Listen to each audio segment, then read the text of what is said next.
Bonjour, bienvenue dans ce nouveau numéro de Questions sans détour. Mon invité aujourd'hui, Nico Italic, bonjour. Bonjour. Merci d'avoir accepté notre invitation. Alors vous êtes le représentant de Benoît Hamon. Sera-t-il le François Fillon de la gauche? Alors, c'est pas lui qui a inventé l'idée, mais tout le monde dit de lui qu'il fera la surprise. Alors bienvenue, parce que c'est quelqu'un qui a des idées, qui tient son cap, et puis que la primaire révèle. Peut-être que le but final des primaires, c'est de révéler des talents. Il y a deux hommes qui montent dans cette primaire. Benoît Hamon, il partait de plus haut, et Vincent Peillon, qui lui partait de très très bas. Ce rôle de troisième homme, Benoît Hamon, ça lui va comme un gant au final, il va se faufiler? Eh bien, il l'espère bien, parce que ça veut dire que les idées qu'il prône vont triompher, parce que ce qu'il veut en fait, c'est le triomphe d'une vraie gauche. Une gauche qui n'est pas frelatée, le vrai sirop, et pas le sirop avec de l'eau. Non pas un contorsionniste tentant de jouer au milieu du jeu, mais d'abord quelqu'un qui se campe sur les valeurs, sur l'ADN de la gauche. Ouais, on a eu pour l'instant le droit à deux débats, on peut le dire, on s'est quelquefois ennuyé, oui, personne n'a vraiment tiré son épingle du jeu. Vous l'expliquez comment? C'est difficile, parce qu'en fait, dans l'arrière-pensée, il y a à se retrouver. Et donc, comme chacun ne veut pas briser la maison de peur que finalement on ne puisse pas se retrouver, il y a beaucoup de précautions qui sont prises. Et puis on a peur également que les Français s'imaginent, on est encore au congrès du Parti socialiste. Les écuries se chamaillent et l'essentiel n'est pas dit. Mais j'espère que les Français, ceux qui écoutent, verront qu'il y a des différences entre nous et qu'il y a des thématiques sans doute qui peuvent interpeller plus que d'autres. Certains observateurs estiment que le casting il est un petit peu faible. Vous répondez quoi? Oui, c'est-à-dire que ce n'est pas un casting quand même, ce sont des idées. On n'est pas au cinéma. Il y a vous savez que idées. Les têtes d'affiche, ça paye.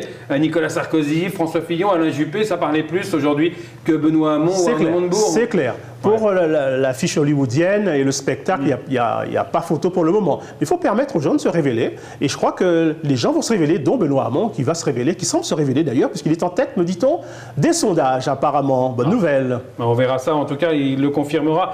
On aura le premier tour ce samedi en Guadeloupe. Oui. Benoît Hamon, il a une carte à jouer, en tout cas, avec sa proposition de revenu universel. Tout le monde en parle, tous les autres candidats, c'est au centre du jeu. Pourtant, on a l'impression qu'il ne l'explique pas suffisamment bien. Alors, si vous voulez, en deux mots, c'est quoi? Ça veut dire que devant nous, il y a une rupture par rapport au travail. Il y aura de plus en plus de gens présents, vivants, sans activité. Et comment faire, en fait, pour rémunérer, pour que les gens aient de quoi vivre, en fait? Il faut poser la question aujourd'hui. Alors, certains s'obstinent sur le vieux modèle en disant « si tu ne travailles pas, tu ne touches pas ». Ça, c'est une vision dépassée. Demain, le travail sera objectivement rare. Donc, pour éviter la pauvreté, il faut prévoir... Mais on va créer une société d'assistés? Pas du tout, c'est une transition. C'est une transition. Ah, une transition, simplement. Parce qu'il y a une accélération de la robotique et des logiciels, des hologrammes. Il faut bien s'adapter. Les méchants robots, c'est ça? Ouais, ils sont là, ils ne payent pas la sécu, ils prennent le travail des gens. Il faut les taxer d'ailleurs. Mais si on laisse faire le marché... On disait ça dans les années 80, que les robots allaient prendre la place de tout le monde. Finalement, on est en 2017, ça n'a pas été le cas. Mais par contre, on est dans une accélération de la chose. Imaginez un peu que demain, il n'y aura plus de chauffeurs dans les bus.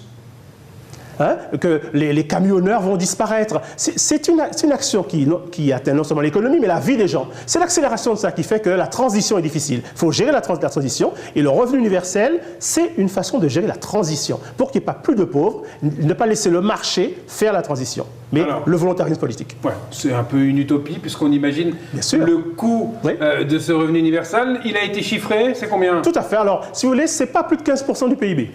Mais ça se finance, vous ne donnez pas de chiffres. Ça se finance, non?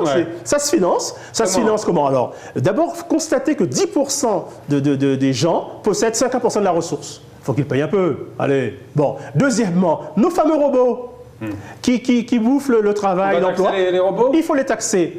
Voilà. Et troisièmement, l'évasion fiscale. Et surtout, comprenez bien que c'est en montée de charge. On va commencer d'abord par généraliser le RSA, le donner à partir de 18 ans.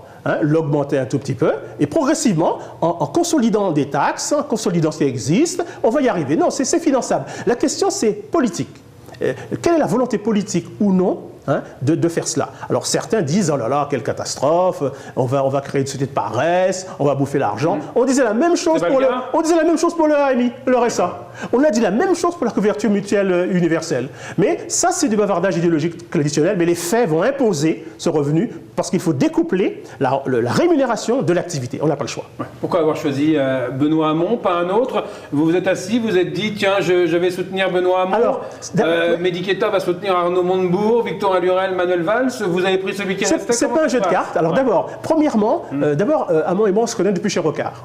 Quand on était jeunes garçons chez Rocard. Bien. La deuxième chose, je suis ici président de la Chambre de l'économie sociale et solidaire. C'est la loi Hamon de 2014. Donc je suis chez moi, dans les valeurs, dans l'exigence de rendre compatible l'efficacité économique et la solidarité. Je suis chez moi, dans mes valeurs. Donc je me reconnais tout à fait dans ce qu'il dit. Ouais. Pour l'outre-mer, tiens, on va venir sur le programme de Benoît Hamon. J'ai parcouru, il n'y a pas vraiment de programme. Vous avez raison. Ouais. On est contre vous savez, le listing à l'après-vert.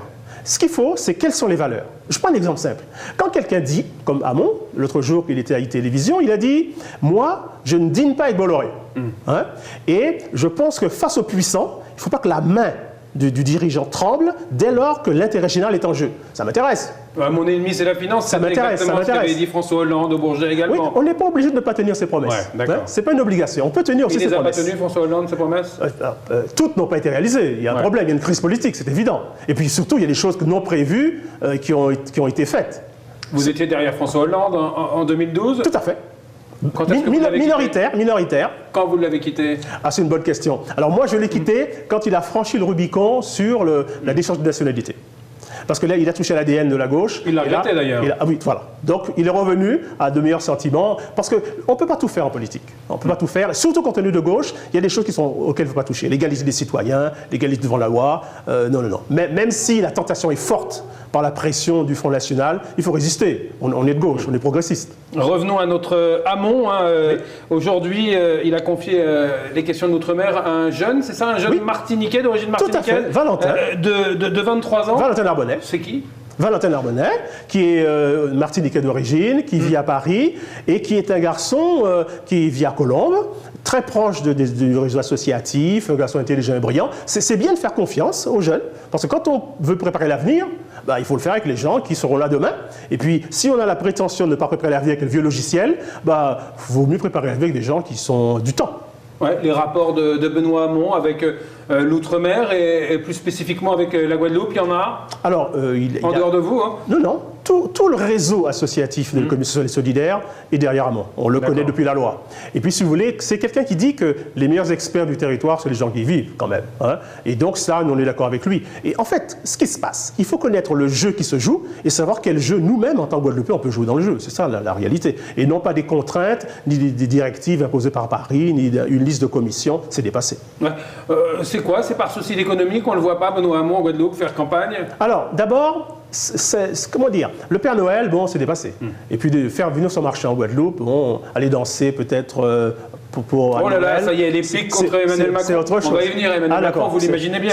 C'est autre chose. Ouais. Non, il faut être un peu plus sérieux. Tous les candidats de droite sont venus. Et puis il y a la contrainte du calendrier. Et puis nous avons démarré tardivement quand même, dans cette affaire-là. Mais rassurez-vous, vous le verrez dès qu'il sera là. Ouais, dès qu'il aura gagné les primaires, il viendra ici. D'accord. Vous avez parlé d'Emmanuel Macron, oui, un mot couvert, de sa danse, de son zouk. Oui. Il est Macron compatible au cas où? Alors, c'est pas vers Macron qu'on se retourne d'abord. Non, mais j'imagine bien. Nous, on regarde Mélenchon. On le dit aujourd'hui. On regarde Mélenchon. Ouais. On regarde Mélenchon. Ah, on regarde Mélenchon. Oui, on regarde vers Mélenchon. Parce que je pense sincèrement, s'il y a une démarche compatible, c'est essayer de voir ce qu'on peut faire d'abord avec Mélenchon. Parce que Macron, pour l'instant, il est plutôt en rupture. On ne sait pas très bien où il est. Et donc, il vaut mieux savoir avec qui on est, avant d'aller conquérir ou auditionner quelqu'un dont on ne sait pas très bien où il se positionne. Par contre, Macron, c'est clair. Si le jeu change, si les règles changent, si les vieux crabes sont éliminés d'un coup, alors nous sommes tous morts. On a l'impression qu'il y a quand même des ténors du PS qui sont tentés de jouer, d'abattre la carte Macron, que le candidat désigné par cette primaire pourrait se désister au profit d'Emmanuel Macron. Il y avait un meeting dernièrement en Bretagne, on a vu Stéphane Le Foll, on a vu Jean-Yves Le Drian qui était présent. Ce sont des petits signaux envoyés, non? Oui, en fait, ce qui va se passer, c'est un conflit entre deux légitimités. Celle des sondages, qui le donnent très haut, et celle de l'élection des primaires. Alors, il faut qu'aux primaires, beaucoup de gens votent pour donner aux candidats de la gauche de la légitimité, pour voir s'ils ne remontent pas ou si ça ne s'inverse pas.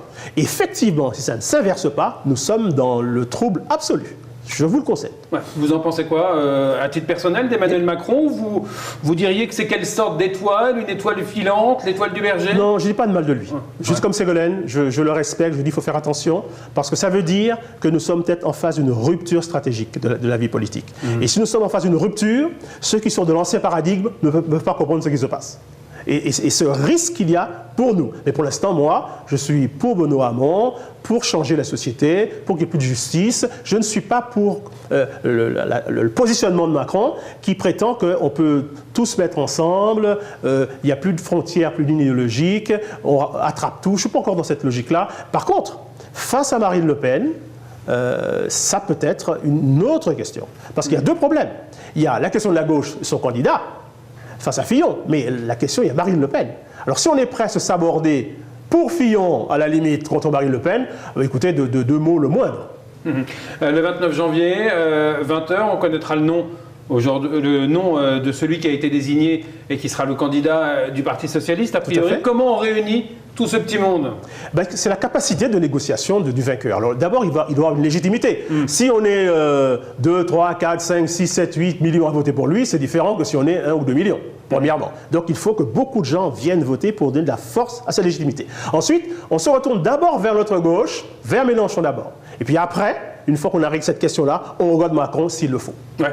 Le vainqueur de cette primaire, ce sera le premier secrétaire du Parti Socialiste? Non, parce que c'est pas un congrès du PS. C'est pas un congrès du PS. Tout est en train de se jouer là? Non, c'est clair qu'il ne sera pas inerte. Il y en a certains qui jouent déjà 2022. Tout à fait, mais ceux qui le jouent ne sont même pas dans les primaires. Donc, ceux qui sont dans les primaires jouent les présidentielles. Et on va voir leur tête sortir de l'eau, vous avez raison, lorsqu'il s'agira du Parti Socialiste. Mais pour l'heure, je vois pas Anne Hidalgo, par exemple, à Paris, d'autres personnes qui, effectivement, jouent la carte de 2022. Mais pour l'heure, non. Soyons sérieux, respectons le calendrier, jouons la carte des présidentielles, c'est important comme chose. Le Parti Socialiste a vocation à exister encore? Il va exister. Il est passé par toutes sortes d'épreuves, de hauts et des bas. Mitterrand l'a ramassé en miettes et en a fait le premier parti. Non, ce parti-là est inscrit dans l'ADN du pays, donc il va survivre. Merci à vous, Nico Italic. Je vous remercie beaucoup. Très bonne fin de journée sur l'antenne de TV. On se retrouve rapidement pour un nouveau numéro de Questions sans détour.